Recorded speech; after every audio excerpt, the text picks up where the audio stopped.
Hello there, everyone. Welcome back to some more Let's Play the Occult Chronicles. Everyone, before we get going today, I want to talk a little bit about the Occult Chronicles and some of what I discovered in the last episode. In particular, the Talisman perk that we had chosen, the Edge, sorry.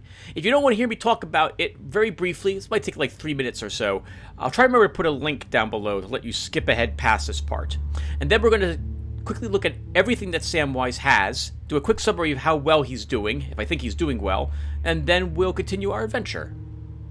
So first off, about 43 minutes in or so of the last episode, I had leveled up and I chose a Talisman Edge for Fire. Fire Talisman Edge, I think is what it was. And I was pretty upset when I saw the game had generated an option for us to benefit from a water talisman as opposed to a fire talisman there.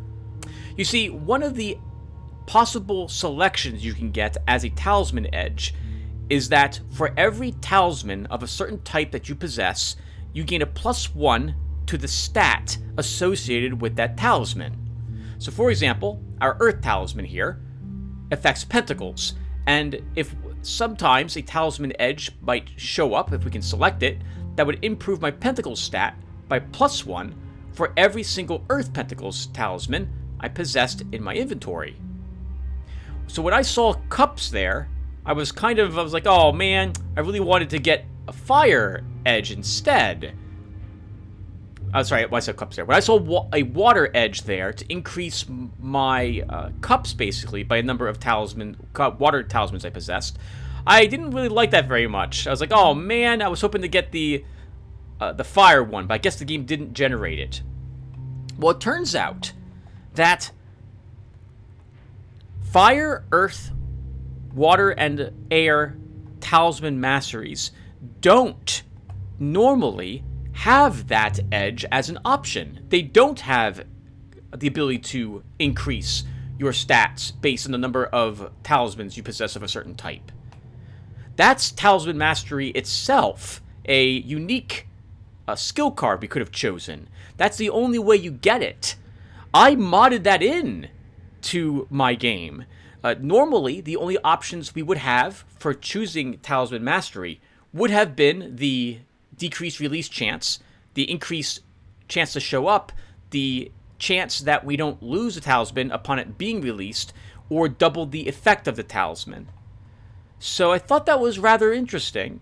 I added that water option to the fire talismans, so I had stopped to think about why I did it that way.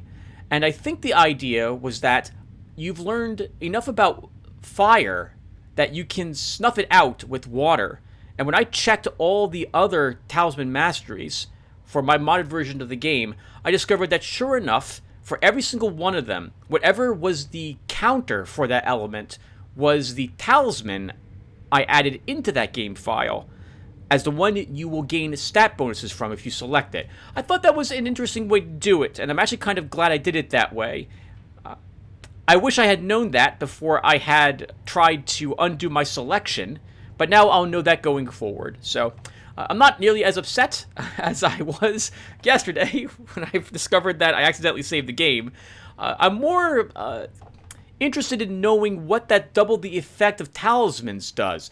I don't actually think it does anything, but I guess we'll find out together as we begin choosing more talismans. I'm sorry, as we play forward and we choose fire talismans to protect us from penalty cards. Alright, so let me quickly save this off. Okay, so with that said, let's take a look at Samwise now. So he's looking pretty damn good. We're not halfway through the game yet. We have one more story token until we're at the halfway mark, and then 3 or 4 more tokens until it's time for us to head into the basement. We have 4 talismans and decent stats. 8 swords, 7 cups. That's good. That will really help us against traps. 5 wands and 5 pentacles is respectable. We will struggle with some horror challenges and psychic or magic challenges, but at least we have a chance to win them. It's not going to be a great chance in the basement especially, but it's good. I'm really happy with my axe and machete. This combo, along with that one edge we have to convert number cards into face cards, has been proven very nice. I really like this build for our character. The Haunted Armor with +1 swords also is very nice. I like that. We've gotten super lucky with our First Aid and Grappling Hook. Those are both increasing our Cups score. And the Grappling Hook itself, you'll see how powerful this is when we start making it. When we start exploring the basement. The Black Heart is okay. I'm glad to have it. I felt a little more confident attempting to do horror challenges at the moment with this, given the story token's ability to add impairment cards to us. So it's not a bad thing to have. But if we have to choose a item to drop, it's going to be the Black Heart that I get rid of. And I like our feats. We haven't used Reckless Charge too much. Giant Leap has proven to be somewhat useful, and Whirlwind has proven to be useful. The Third Eye is nice. I think overall, if I can get another Psychic challenge that plays very nicely with this Psychic talent, like something that lets me, for example, if I can scry like 3 cards, and I see a face card, and I have something, another Psychic talent or ability or item that lets me benefit from choosing a face card that I didn't yet reveal, I could really combo this well with something else. So that's going to be the next type of Psychic talent I'm looking for. We haven't used Death Incantation at all, and we probably won't be. Our Crystal Ball, +1 Pentacles is nice. I'm really looking forward to having this help us when we reach the basement level 2. And we've got some nice Arcana cards. Right, we did use, I think, another Arcana card last episode because we failed a horror challenge. Or it might have been a trap, and I really didn't want to lose that challenge. I suppose I should rephrase that. We were going to lose the challenge, or I thought we were. And so I didn't want to take that chance, and instead decided to play another Arcana card. These are the ones I really don't want to get rid of, either. Blocking Sanity Loss, +1 Pentacles, extra skill tokens. Temperance will be the one I get rid of if I'm forced to use a card to keep us alive. For our edges, I mean, there's not really much to say here. We've got quite a few of them. We'll probably, if we get another edge upgrade, Martial Arts Expert is going to be taken up 1 more point before I begin leveling anything else up. I did, by the way, at the end of last year, I reverted my changes to the edges. I had added extra ranks to some of them in an attempt to make them funner to use. But this would cause us to run into the glitch with there's too many upgradable edges in your inventory. That it would increase the chance of that happening. I still want to go back and do that again, but I'm probably only going to, I'm going to limit the ones that you can level to level 2, up to at least 1 more rank, rather than just try to level every single one of these to 2. That didn't make any sense. Basically, I increased the max rank for most of the edges by 1, and now I'm thinking, well, it probably should just be like a small handful of them. The random number ones in particular, I like those to get at least 1 more max level. I also would like there to be more edge upgrades spawning, so I'm going to probably look into loot tables and see what I can do about that. Visited the Odd Armory. You just happened to visit the armory before you set off on this little trip. Didn't we just have an event that said we weren't prepared for this? You have doubts that you have the correct tools to face this threat. They should have issued you something before you set out on this trip. You just happened to visit the armory before you set off on this little trip. So I guess what actually happened is they didn't give us what we wanted. And so we decided to get it from someplace else. So maybe it wasn't the actual armory we got it from. We went to oh, maybe it was. Maybe we persuaded the quartermaster at the Odd to let us take a look at the special collections or something from the last raid we were part of, where we took down the Black Sorcerer Lodge. Anyway, that's the 6th token drawn immediately in this episode, so that's nice. And it looks like we have a chance to gain ammo, which doesn't really affect us because we don't have any ranged weaponry. Alright, so what are we doing in this episode? So we didn't find the brain canister yet. Well, no matter what, we have to get back out into this hallway. So let's start by doing that, and then I'll make up my mind what I'm doing. Oh, the first thing we're going to do is we're going to shadow box some more shadows. We have no swords in our hand. Interesting. Okay, well, this shouldn't be too much of a problem. We'll play the queen to take the 7, as I don't think the Knight of Wands is going to show up here. We will use our axe on our 9 to convert it into a Knight of Cups to take the 10. And now we've won this challenge. The King of Cups can take our 8. We'll take the 4 with our page. King can get our ace. The 8 can be taken with our knight. And now that we're 10 over, we're already drawing the max number of reward cards for this challenge. So we don't technically have to flip over any other cards at this point. But I like finishing up the game in its entirety. If nothing else, because it gives me a chance to try to use all my abilities, and that forces me to remember that I have them as options.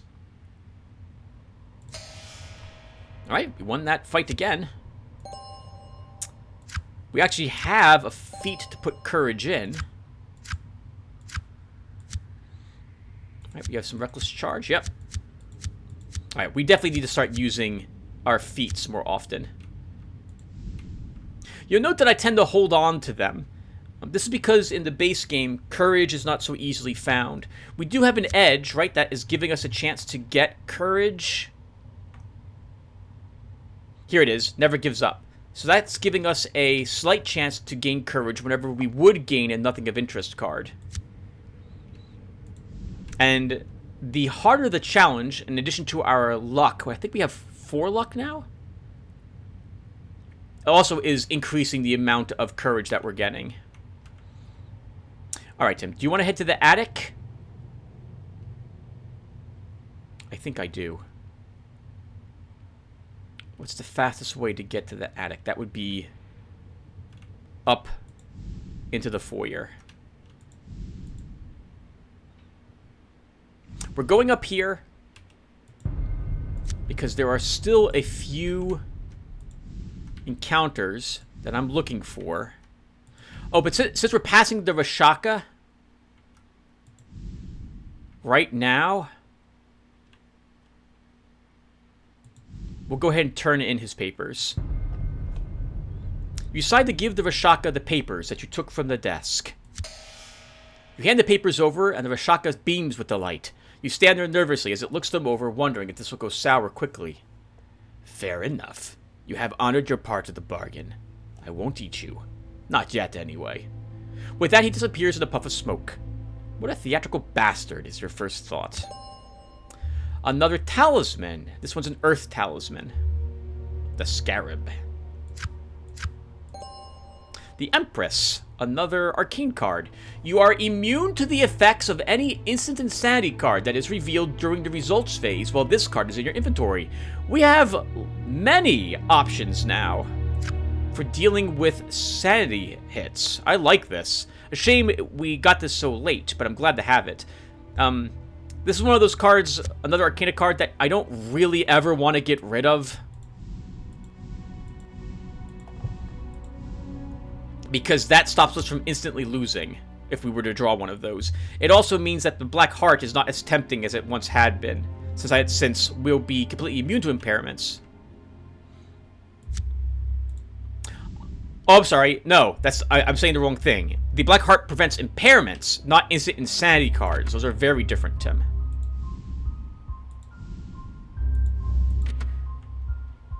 Now, up in the attic, there's another vampire wife, so we have to be careful of her. She's going to be tougher than the one downstairs. The one downstairs on the second floor isn't easy, not for us, even at this moment. The floor beneath your feet suddenly gives way without any warning. Is it rotten wood or a trap? You don't even have time to contemplate the question. It's not far to the side. You simply launch yourself through the air to land on stable ground. A lot of high number cards, which I like, and a single knight. I'm going to use Giant Leap.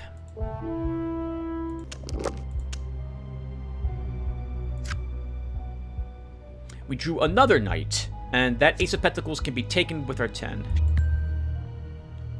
Oh, right, and we have a edge which gave us a point whenever we use a thing like that, right? What is that called?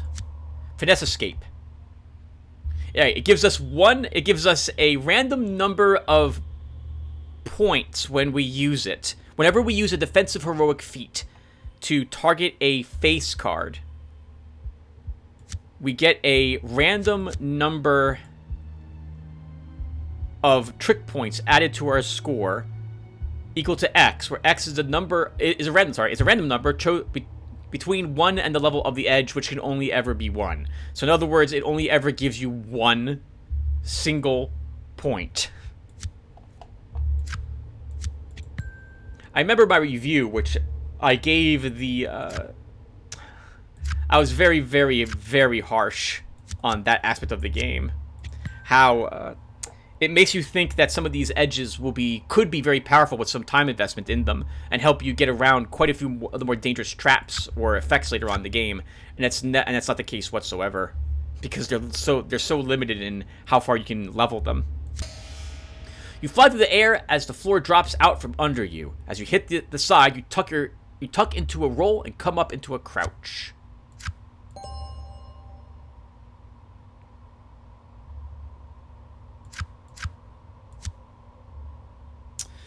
Now, we'll have to worry about this encounter whenever we go back here again, but I think we will explore the rest of this room. We got 2 more points of experience. I think we'll increase our sword stat again. Well, do you want to do that, Tim?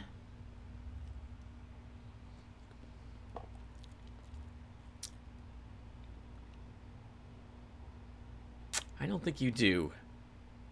Not quite yet. I mean, I do. But I'm worried a 9 in swords, the game will look at that and be like, that's pretty powerful. We need to make things even tougher for you. Let's grab a heroic feats edge. We'll go for another one of those. You hear the chittering sound and stop dead in your tracks. You know exactly what that means. Spiders. Big spiders. Before you have a chance to back away, you see them scurry towards you. No matter how prepared you think you are, these things are disturbing anytime that they appear. Knowing that you could end up cocooned and sucked dry only makes it worse. You have seen photographs of victims recovered from creatures like these. They are not pretty. The Page of Cups, we'll use our king and win the challenge. The third eye is available to us during horror challenges, but I didn't really want to use it here. But I have not forgotten that it's an option for us. I would like to avoid getting psychic pushback if I can. And in this instance, I wasn't too worried. Again, we have lots of nice defenses for taking sanity loss. And I don't actually, I think horror checks can have impairments or horror or instant sanity, Tim. The higher level you are and the better you're doing, the game will start adding them to you. I'm sorry, I'm babbling. That's a way of saying it. I was going to say that we don't really have to worry about failing horror checks, but no, we should view it that we never really want to fail a check at all if we can avoid it. Hey, Temperance, thank you. Measuring 4 or 5 feet across, these creatures are on the small side from what you have read in the old case files. That doesn't mean that you should underestimate them. Many of these giant species have fast-acting neurotoxin poisons that can quickly render you helpless. You also now notice the extensive web network that covers certain areas of the room. If you get caught up in one of those, you might be in trouble. I did not add any other option for spiders yet in my modded version of the game, so this is... Well, earlier, you've seen us use, like, magic when we would normally only be able to fight it physically, or psychic powers for physical attacks, and vice versa. This is an example of what the game normally would be like. We can only actually fight the spiders physically, or flee. And fleeing is much tougher than fighting them, so we'll fight them. It's time for some bug hunting. You remember Rashak, your old drill instructor at the Odd Academy? He always loved a good bug hunt. Thank you. I forget who it was now. I really should double back. It's been a year, everyone, so I don't remember the viewers' names. I should go back and watch the 2 runs of this I did last year so I can remember their names. Someone pointed out to me that this is a pop culture reference to Starship Troopers, if I recall correctly. Alright, we've got 3 aces in our hand, and a Knight of Wands. The rest of the cards are okay cards. So we're going to use the knight immediately, and that lets us win the challenge. I think we probably can win the rest of these, assuming they're all number cards or low face cards, with our right hook and our uppercut, our axe and our machete cards. I said assuming they were low face cards. And they weren't. Okay. So we may as well go ahead and use our axe to get us more points. You tear the things apart, and soon the bug legs and guts are everywhere.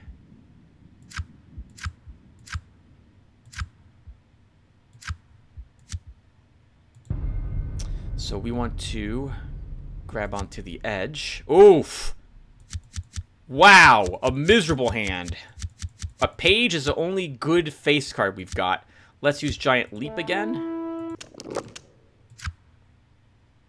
We drew another very low card. We drew a 5 of Wands, it looks like. But we still won the challenge because using that feat gave us 1 point, which is just enough for us to win. Wow! Look at that. And that page on that 7 with that +1 point was the only reason we did win. You hit the edge hard with both elbows. It knocks the wind out of you, but you hold up and then pull yourself up. You hear a twang and look up to see... You hear a twang and look up to see crossbow bolt heading your way and aimed at your heart. Not just any crossbow bolt, not a crossbow bolt. The crossbow bolt. I should probably start writing down what the... I'll fix it later. Alright, so we're totally doing a combat roll. Your battle instincts kick in and you drop to the floor and roll away. Again, just 1 face card. Tons of pentacle cards in our hand as well.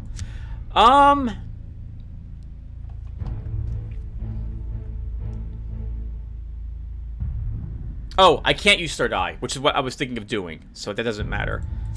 We'll use Giant Leap again.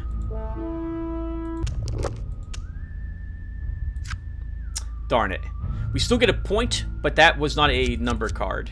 And I don't think we got to draw a card either. Not like it really matters. Oh, this is tough. I think we have to use the king here, though. There may not be another cups card up here.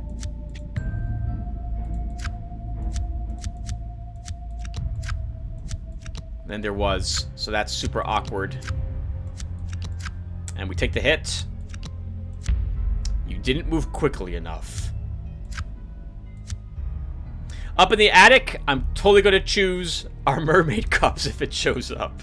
I really don't want to take a wound this late into the game. The thing in the attic will be in this room.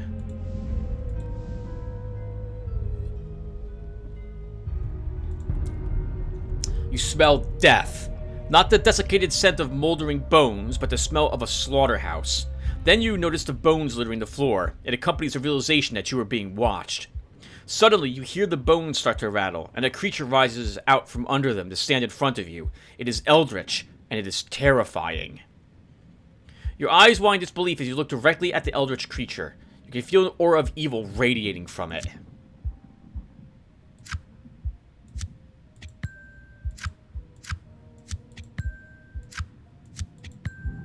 Well, we won. That's good.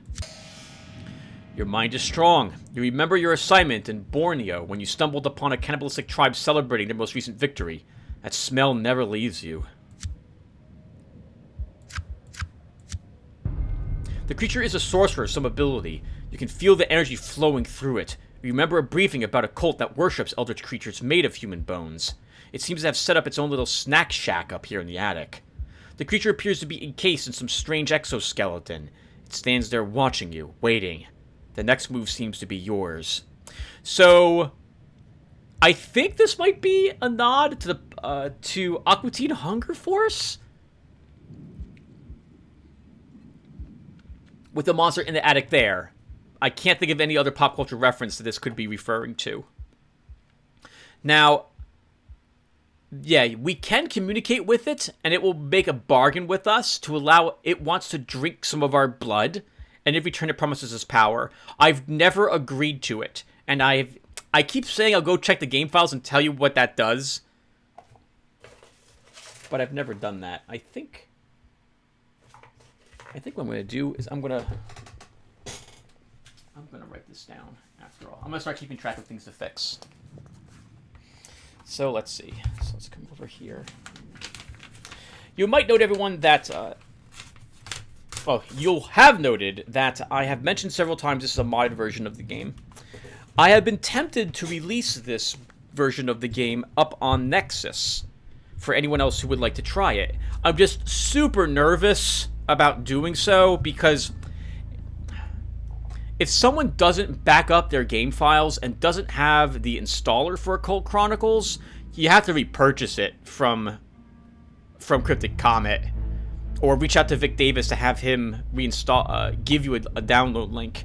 And I'd feel too bad if there's some if there's some bug or glitch in my mod that prevents people from finishing it. And so I don't think there is any longer. I fixed most of those issues. As we see, we haven't come across a single glitch here. But I'm so nervous that I'll do it and someone will not be happy with the results. So, like many of the things I've modded for the games I own, I keep it to myself. But maybe I can release it to the public. In any case, one second. So, crossbow trap. There was the green slime. Green slime magic text. And then there's results of thing in the attic. And also, we have the poltergeist that needs to be fixed. I'll also see if I can somehow... magic for doors. I attempted... one of the very first things I attempted to do in the game was add an option for magic to be able to unlock doors for you if you didn't have psychic powers or a good physicality to do so. But I could never get I could get that to work. Like, the encounter worked, but the door wouldn't properly turn into an open door. So it may not be something I can do. Well, we're gonna attack it. These creatures can be harmed by physical attacks, so you decide to make it hurt. It's a decent hand. A king, a queen, and a page. A 10, a 7, 2 5s, and a 4. That's not so bad. And we're going to use Reckless Charge to start. So 2 cards have been bumped down by 2, and we drew 2 cards. Oh, nice. One of those was another page.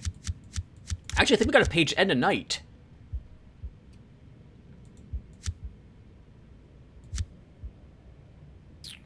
I'm not going to use the third eye. We now have enough face cards. I'm pretty confident in our ability to win this challenge. So we got a 9 right away. We could play the king and win, but I'm going to instead use our axe on our 10 to make it into a knight and take that 9. There's the Queen of Pentacles. Hey, I made a good choice. Very lucky choice. We can take the queen with our king. 5 of Cups. We can play the 4, and then we can convert that 4 to a 6 and win. A 4. I'll play our queen. The odds of there being a Knight of Wands up here is very low. And victory. Well done, Tim. You battled the creature all over the room. The fight ranges across piles of bones. In the end, it can't endure the punishment that you dish out, and its physical body collapses to the floor. Yeah, I think you can get a spell from this thing here. An edge upgrade. An old flintlock. So, of all the ranged weapons to get, this one is probably the worst, because we cannot reload this flintlock. So we get 5 uses of it, and then that's it. Still, it's another weapon, so that could help us. The experience is very nice. Alright, an edge upgrade. So I said we'd upgrade this one more time. Technically Perfectionist could also be good, but I really want to be able to increase my weapons up to queens. So let's go ahead and take this up one more. I'm going to save the game really quickly.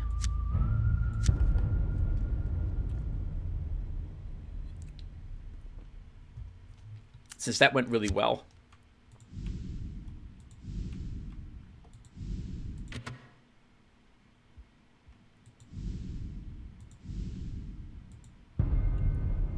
Another skeleton.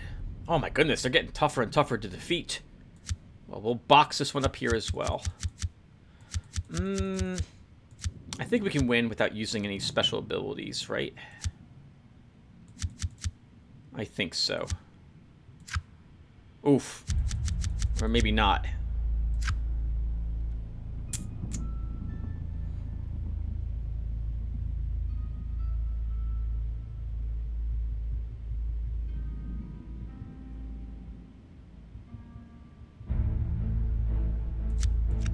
We'll play the 5 and use our machete.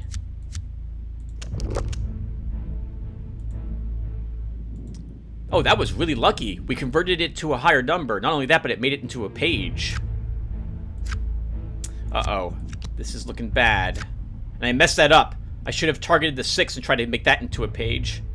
Alright, let's use the queen. And that lets us win the challenge. Ooh, good thing we did that, too. We would have lost the queen to that king. You won the battle. Alright, well done. I'm getting experience points, I'm not spending it. So we get another heroic feats edge. Let's see.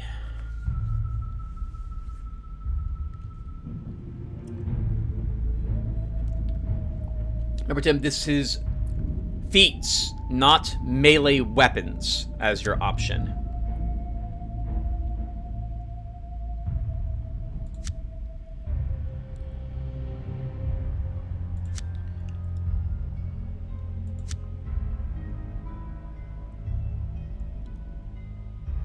Frenzied States would allow us to gain more card draw, because assuming we can use both Whirlwind and Reckless Charge in the same encounter. I don't think I care about those very much. You know, I really like Braveheart. When I have Braveheart, I also start using my feats even more. Braveheart lowers the cost of the first heroic feat used in the challenge by X. Where X is level of the edge. I think you can only put 1 point in it. I don't think you can put 2. But that's still nice. So I'm probably going to take Braveheart unless there's like... I have no idea what a counter action marker is.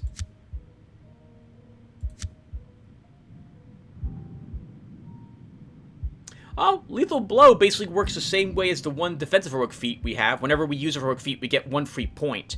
But I'll not do that yet. Let's grab Braveheart. We get 3 more points. Let's grab a Combat Edge next. Let's go take a look at the edge we just got. Yep, only once. X is level of the edge, but we can only take it once, so... Do I want to talk about this really quick? I think I do. Let's talk about it really quick. So, I have been working... I mean, it's not released. No one but my friends and family have played it. I've introduced it to a few people who aren't my close friends, but still friends, and everyone liked it. I've been working on a redo of the Heroes Quest board game for years, and the cards I had to explain skills and abilities used to look like this. They used to have a lot of words on them that people would have to read and remember. And I got some criticism on this from my friends. And they had mentioned that it would be faster for them to have icons associated with things. This way, I could have a single chart they could look up rather than them staring at the cards. And after a while, they would just recognize the icons as to what it was telling them, like how these cards worked, rather than having to read a small paragraph of text on each of the cards. And it was one of the better criticisms I've had for my board game. Actually, I've actually had quite a few. But in any case, I think this game would benefit from something similar. Like if there was a symbol for courage, or something like that, or a symbol that this can only be leveled once, that would be far easier than the text. Reading this text to see what it actually does. We're up in the attic looking for the polar bear. It could be in here. We get another clue token. +2 draw bonus. You come across the corpse of a young man. He hasn't been dead long. There were 2 odd bite marks on his neck. I don't think there's another clue token up here, so I'm not going to step on any more of these because they could be traps. You thought at first it was some type of decorative statue, but as you get closer you realize that it is a large stuffed animal. Its white fur, black nose, and ferocious claws revealed to be a polar bear in point of fact. Suddenly the polar bear begins to stir. A ghostly green vapor seems to be animating it. You have seen this type of possession before, and it never ends well. You find yourself fighting a wave of panic that threatens to turn your will into jelly.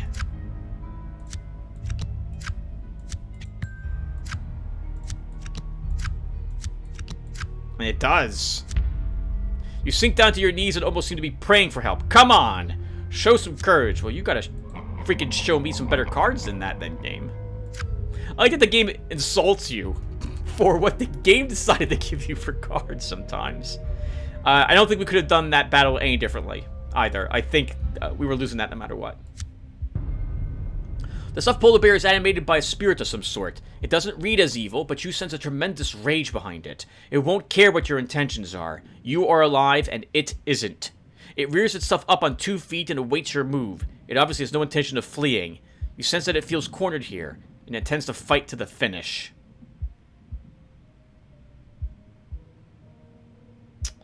Well, we're gonna physicality it then. It's possessed by some sort of spirit, but you know you can do some damage to the vessel that holds it. We have a great hand. Like 2 kings, a queen, a page. Our number cards are... We have a 3, but nothing else is that low, so I like this. We also only have a target number of 6, so I don't really feel like I need to use any of my abilities. So... By the way, what does this do? Bump the card value up on a random non-face card in hand +2. Okay, we don't need that yet. So, let's flip cards. And we won, just like that. We have no sword cards. That's interesting. With only 2 cards left, we'll play the king. Same thing there. And maybe we can take that 10.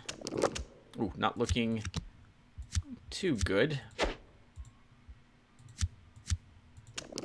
Oh, nope. It wasn't able to do it. Okay. Still, we won. You won the battle. The polar bear's body is a shattered mess. The head has come off.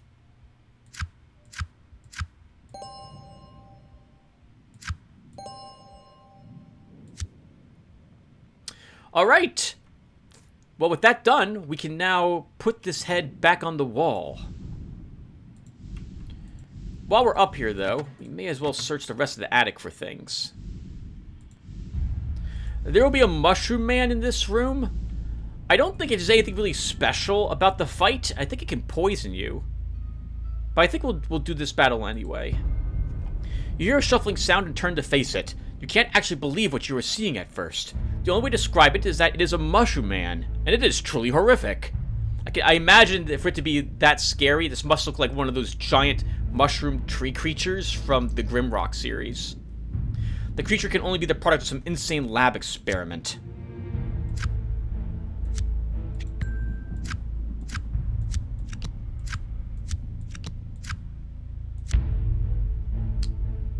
Well, again, that's okay. We can afford to take losses to our sanity if they're horror checks. I'm sorry. I'm willing to fail. I'm sorry. Try this again, Tim. Think before you speak.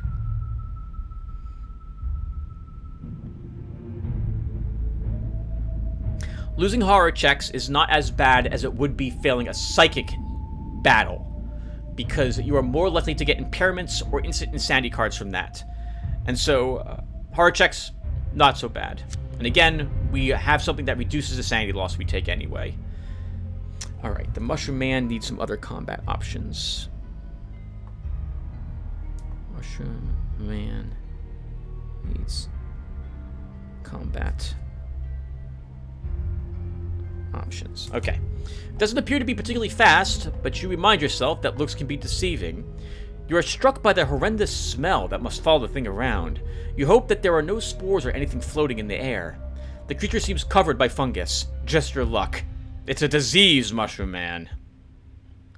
The only question you have is sauteed or stir-fried? Stir-fried. Absolutely stir-fried. Okay, so we have an okay hand.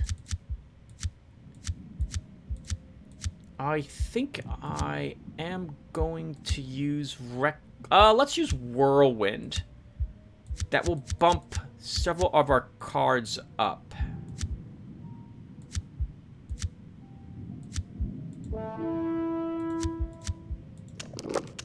Now remember though, so it bumped 5 cards up. It bumped 5 random cards in hand up by 5 points, but that one edge we have that makes cards into face cards, that's not affecting feats. That's affecting weapon use. So that's why we didn't get a bunch of face cards right then.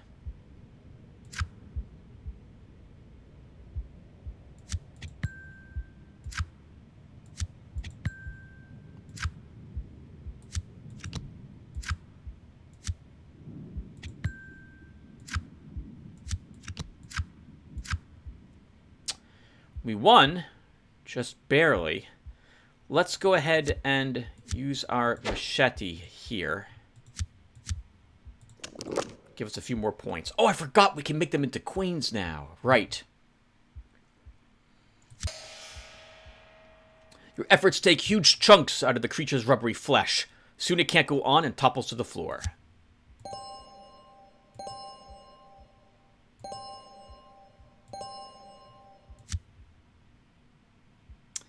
I think there's any reason to walk over here.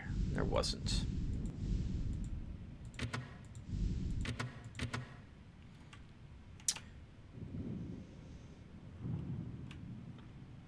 One of these rooms will have the vampire wife in it. What else am I looking for? The robot. The robot could be up here. Oh, we're also looking for the portal generator. We haven't found it yet.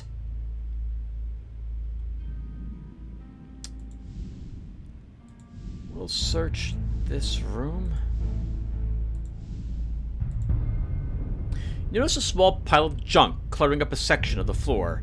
Upon closer examination, you see an assortment of typical cast-off items, broken pieces of this and that. So it's not part of a quest. You get to search it once, if I recall correctly. It doesn't look like much, but it might be worth investigating. I think I found like a sledgehammer in this one, so there's a chance for you to find some equipment in this. We're here. We'll search it.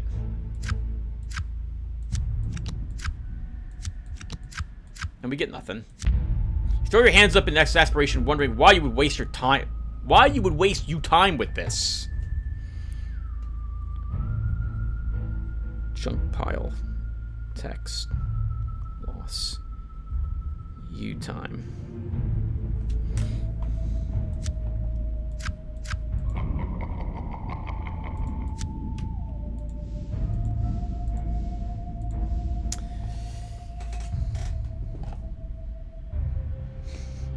One of these is probably the vampire wife, and the other one of these is probably spiders.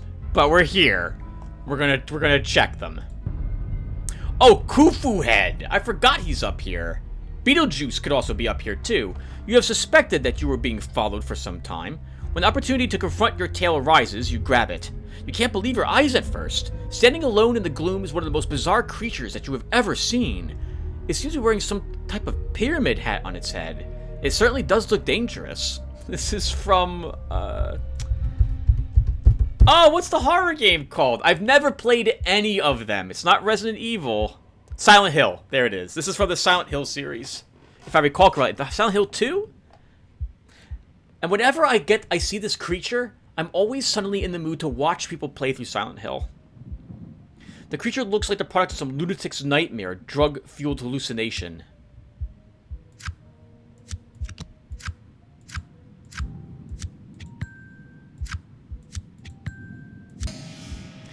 You've seen things far worse than this. You observe the twisted creature and wonder how it can move around with that cumbersome thing hung over its head. You've heard stories about dream creatures manifesting and stalking locations where a convergence of psychic energies had happened. You remember a case that required odd agents to clean out an entire town, the Silent Mountain event of 1922. The good news is that the creature is not a ghost and it can be hurt by conventional means. And only by conventional means, apparently.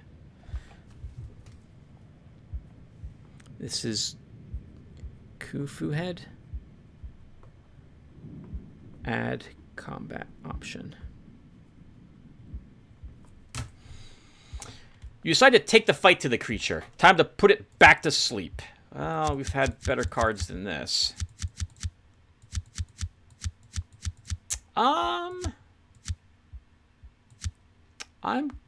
What do we have again?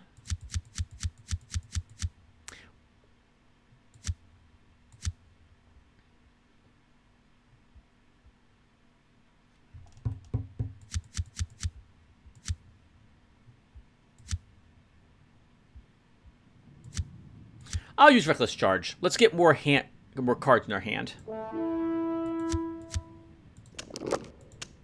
4 cards. Sorry, 4 random, not revealed trick cards that were numbers have had their numbers reduced by 4, and we got to draw 4 more cards. We drew only 1 other face card, though, a page, so I am thinking that we only have face cards up here.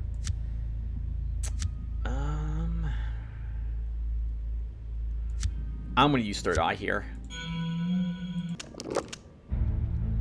Okay. So, this was a good use of it. Because... Oh, actually, we drew a 7 of Wands. I was about to say we only have 1 Wands card. And that's a page. Here's what I think we do. We flip the cards that haven't been revealed yet. A 5 of Wands. We can play the 8 on that. Sorry, 5 of Cups. We drew the Queen of Swords. Oh, okay. I think we've lost this encounter. Oh, have we? No, you haven't. No, you haven't. Remember, this is a physical fight, Tim. You've misplayed this already.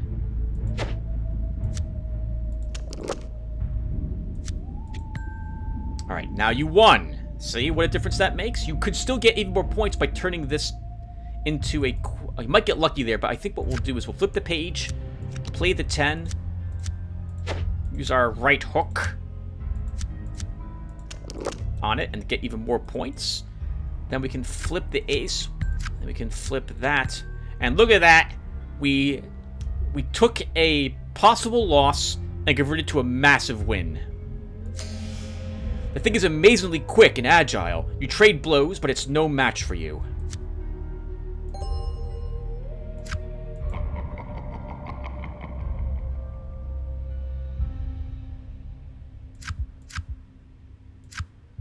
I don't even understand that. Sanity loss? That must have been something I did. You had the feeling that you were being watched for some time. As we know, we just defeated Khufu Head, so we were super paranoid about being watched by 2 things. I like her dress. That's very, provocative. Now you can actually sense a psychic presence of some type of potent evil. It's close by, and then you realize that it's just ahead waiting for you. You slowly step forward to confront the threat, and it is as you had imagined. As bad as you had imagined. One of the vampire elder's wives emerges slightly from the gloom with a hiss. You can feel the creatures radiating a dark aura of fear. She wants you to panic and do something stupid, and we are with this card draw. You know she is causing this, but there is nothing you can do to stop it. You just want to run. We had this last time, too.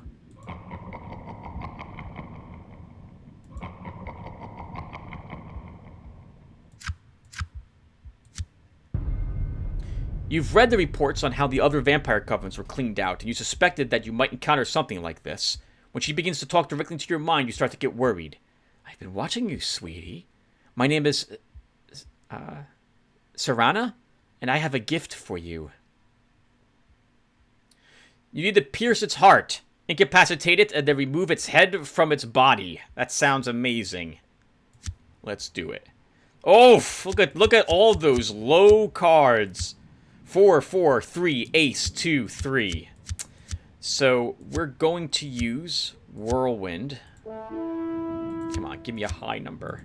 That is the exact opposite of a high number. That was as low of a number as we possibly could have gotten. All right, so this is not looking good. I'm going to use Reckless Charge here too. We got to draw 4 more cards, and 2 of those were face cards, and 2 others were high number cards. That's really useful. I'm not using the third eye because we just used it. I don't want that much psychic pushback. We'll start flipping. Hello, ace. We can take that ace with our ace. A Knight of Cups. We can take that with our queen. 4 of Pentacles. We can take you with our 6. An Ace of Pentacles. We have 3 cards left over. Let's use our queen here. It's probably indeed over. We'll use our axe on our 7. Take their knight with our knight. Take that 8 with our page. Take that 3 with our 10. And convert our 10 into a queen. Look at that. Again, this was a really bad hand to start, and we decimated her. Awesome work, Tim. You are amazing. I know. As I applaud myself. The ever-humble Tim. You strike hard and incapacitate the creature. Acting quickly, you pierce its heart and then sever its head before it can free itself. Van Helsing would be proud.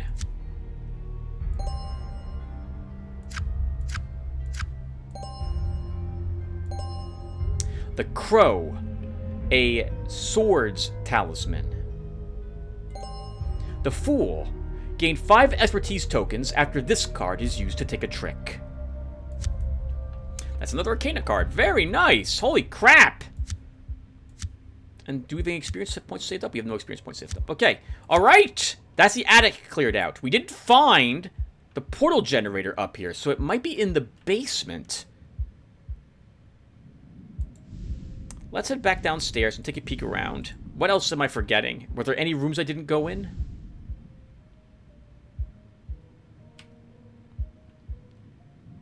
We didn't fully search this room, but I bugged the poltergeist. We're not likely to find the portal generator in the bedroom. I don't think it spawns there.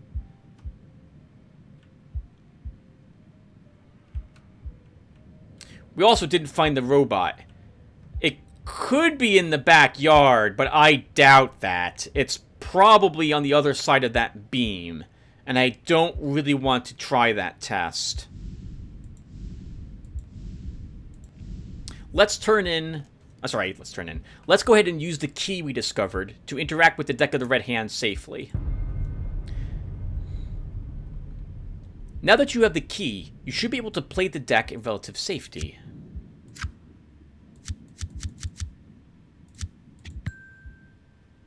Indeed, we won immediately.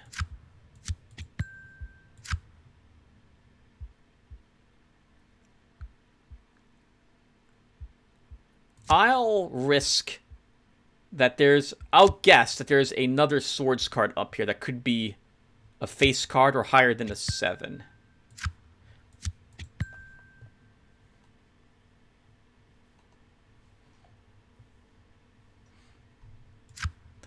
I'm amazing! You light the candle, invoke the words of the key corresponding to the current hand, and you deal out the next 2 cards, the shield and the dagger.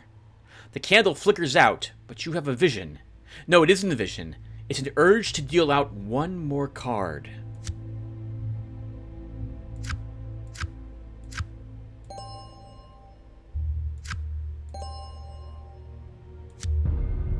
You have continued the game and dealt 2 more cards. The candle has flickered out, almost as if someone or something had blown it out. You relight the candle and decide how to proceed. You feel the need to draw 1 more card, but you hesitate. You sense it might be risky. Let's do it. You draw 1 final card from the deck. Blood. This makes sense given the mission we're on here to destroy the vampires. You feel faint. Your vision begins to blur, and you think that you are looking down a long black tunnel. A wave of red is approaching. You awaken in a cold sweat. You have no idea how long you've been unconscious. A tablet. This is a wands card? +1 wands. We'll take a look at that in a few seconds. I think this gives you help against lore challenges.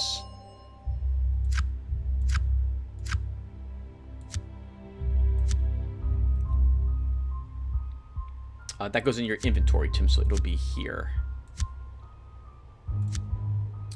Roll 1 bone and bump the card value up on 1 random non-face played card plus X, where X is number of... So this is a machete, but only it's used for lore challenges. And now that we have +1 wands, this makes it so that we don't have to worry about failing our psychic challenges. So, our psychic talent rolls. So now that 1 edge we picked earlier isn't quite as useful. But we could end up losing the tablet. We could also end up getting an impairment that lowers our wands. So I still think that 1 edge will prove useful. And has proven useful, because we've used that magic talent a few times. But I don't think we rolled a 6 at any one point yet using it.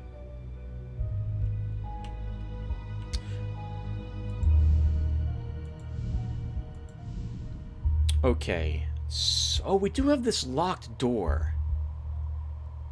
Was there anything downstairs on this side of the mansion? Oh no! Oh, okay. Thank God. Oh yeah, the head! We need to turn the head in to the wall. Oh, okay, hold on. Let's get her. And we won, just like that. We'll hold on to our knight.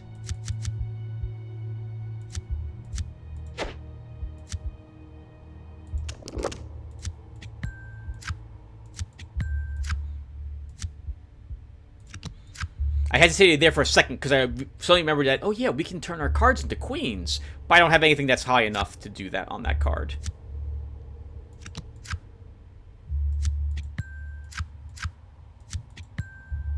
Alright, well done. It's another ghost defeated. Courage will be super useful because we're using quite a bit of it. Let's increase our giant leap all the way to max. Right, I'm going to quickly save the game. The game stuttered a little bit when I went down the stairs, and I got worried I was going to lose all my progress. So let's quickly save it again. I suppose I should mention, in case I just haven't, that when it comes to playing games on Iron Man mode, I almost never do it. Because I'm always worried about like a power hit in my neighborhood. That happens pretty often thanks to squirrels or storms in this area, both of which have a habit of somehow touching the transformers scattered throughout my neighborhood. And then we lose power. It happens all just suddenly, at least 3 times during the summer. And also, if my computer gives me trouble and suddenly decides to reboot or something like that, I don't like losing all the progress I made. So I almost never play Reaper or Iron Man. But I do like playing Iron Man for Occult Chronicles. So it adds that. It helps that. Well, helps that. Since I'm recording the game, especially for my YouTube channel, I know a lot of people who watch roguelikes really want to watch them be played as Iron Man, right? Because that's what a roguelike kind of is actually. So I wouldn't quite be the same if I didn't do it. Your attention is drawn to a wall covered in mounted trophy heads. You recognize some of them as big game animals, but others are truly bizarre. You see, among others, what might be a giant bat's head, a fishman of some sort, and a creature that could only be called a troglodyte. As you come closer, a growing sense of unease begins to dominate your thoughts. You are startled and a chill shoots down your spine when you realize that all the trophies are watching you. Their heads turn slightly in unison as you approach. Your eyes widen in disbelief as you realize that the trophies all mounted on the wall are possessed by spirits. You can feel them probing your psychic defenses as they try and get into your head.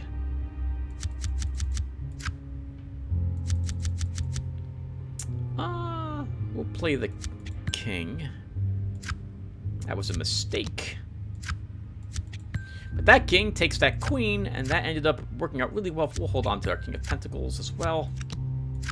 Lots of kings being exchanged up here today. Your defenses prevent the spirits from hurting you. I'm pretty sure that's Temperance, giving us experience points for a horror check. The trophies gaze down at you with pleading eyes. You can sense that some of them want to make contact with you psychically. Others look like they would like to tear you apart if you had a body and their claws could reach you. This is definitely some type of strange sorcery. It's binding these spirits to the trophies. You can feel a wave of anger building slowly in the psychic space of this room. Someday, it's going to explode. You see the plaque that is missing its head, neatly labeled Polar Bear. You wonder how it grew a body. Sorcery can work wonders, you guess. It's a lore challenge, so we can actually use our tablet if we need to.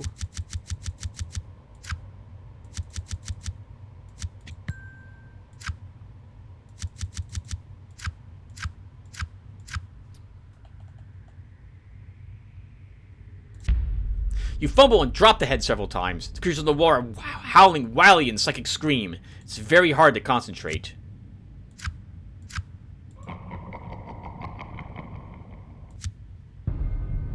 Well, try that again, game. We had all those nice cards and not a single suit for them showed up. What the heck?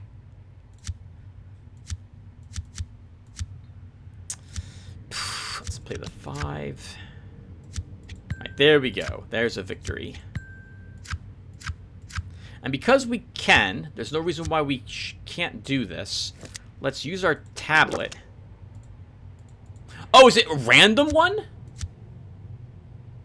It's random. Oh, alright. So it's not a machete. So this is not quite as good. Okay. I was hoping to increase our 5 to a 10 and get some points there, but it didn't work. I think it chose the 4 and increase its value instead. You mount the head back on the wall, and the spirit suddenly reanimates the head as it tries to snap at you.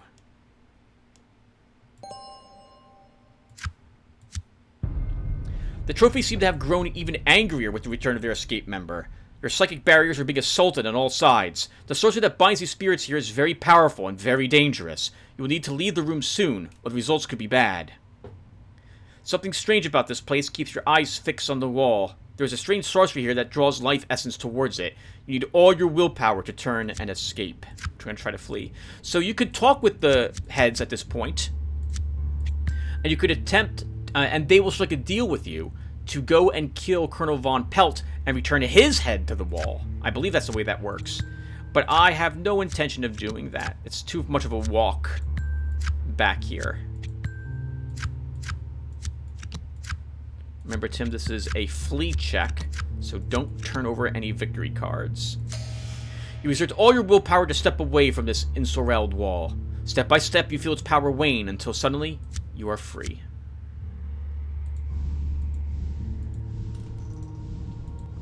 Yeah, the robot could be over here, but then I have to make this physical test twice just to check that side. It is arguably worth it because you get some decent rewards, but it could also technically be in the basement, first level. It might be in the backyard. So I think I'm done. I think I'm done. I'm not going over there to check.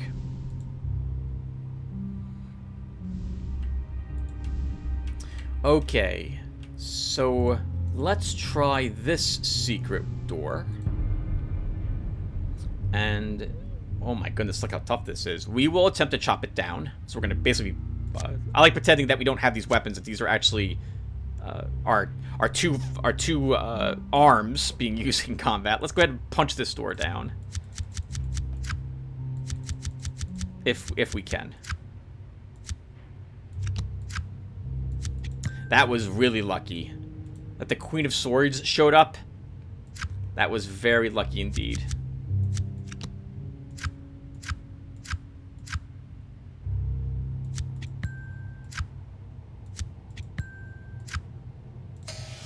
You battered down the door. So much for being a secret. The way lies open now.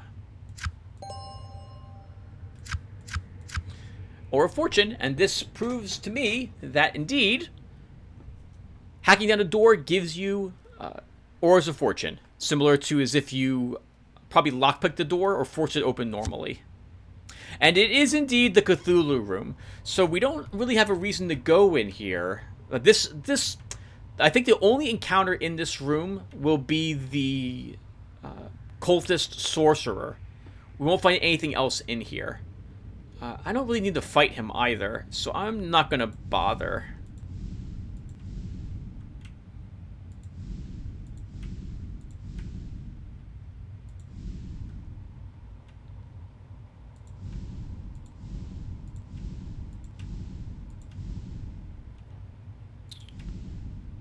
We're going all the way over here to go back downstairs. We could try getting the wrench. Am I going back over there on this side? Is there any reason to do that? Oh, I don't think there is, Tim.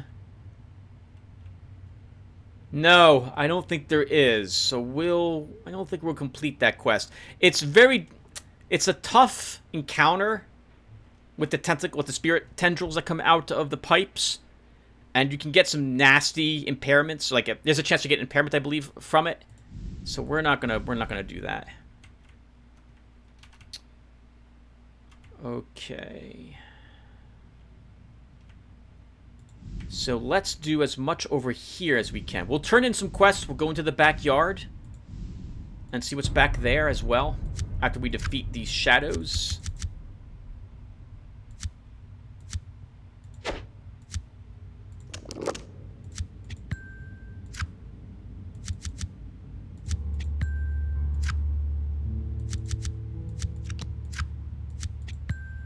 Alright, that lets us win the challenge.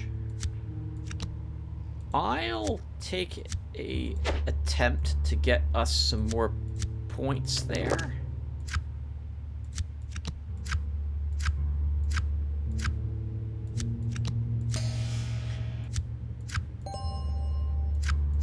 Tim, I think you have lots of experience points. I think I do too.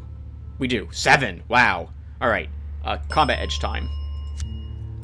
X additional unrevealed tricks. So it's going to be 1 unrevealed trick. So whenever I see random number between 1 level and edge, I just assume the max level is 1, because that tends to be the case.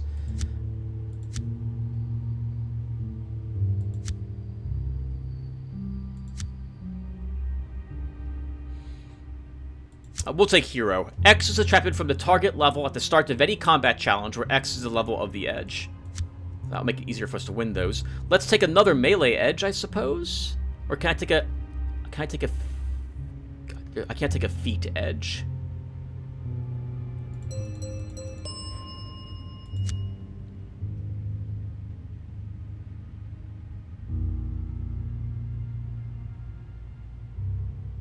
Okay, so let's take a look at this. Combat anatomy. Whenever a melee weapon's special ability is used, X is added to the bump up applied to any non-face hand cards as a result. So this would increase the chances that our low cards could become face cards. This combos very nicely with our with that one edge we have. This affects... Oh, right, but okay. But it's not... Gotta be careful.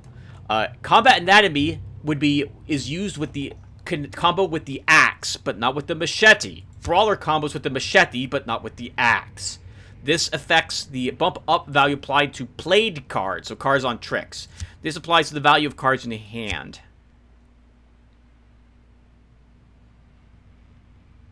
This would let me target a face card to increase its value up or down, but I don't think I care about that.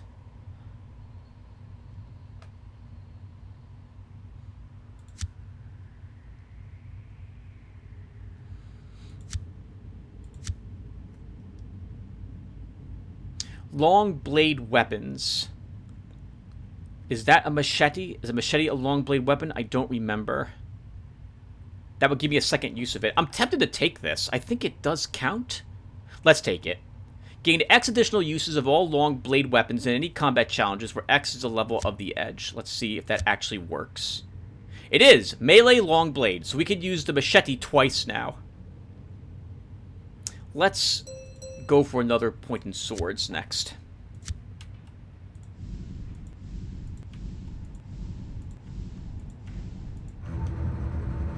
You are starting to get a very bad feeling about this. Another bad story token. All challenges that involve pentacles as the primary suit receive a +1 modifier to the target trick point number needed to win the challenge while this story icon is active. That also means we're playing close for another hour. So I guess we'll stop here. So thank you all for watching. We've done well. We've had as many talismans as we're allowed to hold. Our stats are looking good. We have quite a few combat feats, special edges to help us with our melee combat. And I think what we're going to do in the next episode is turn in all the quests we can turn in. We'll attempt to interact with the book stand. And we'll head in the backyard briefly, just to take a peek back there and see what's back there. But if we get the quest from the witches, we don't have time to complete the witch's quest to the fullest without drawing at least one more story token. And I'd like to be... when we get another token, it's time for the basement. I don't like going to the basement with just... I prefer going there at 7. Story token is drawn, rather than waiting any longer, because you could end up backtracking and going through the basement for a while. So the crystal ball will help us with that, but might not work out for us. Alright, I'm babbling. Thank you all for watching, and I will see you all in the next one. Take care, everyone.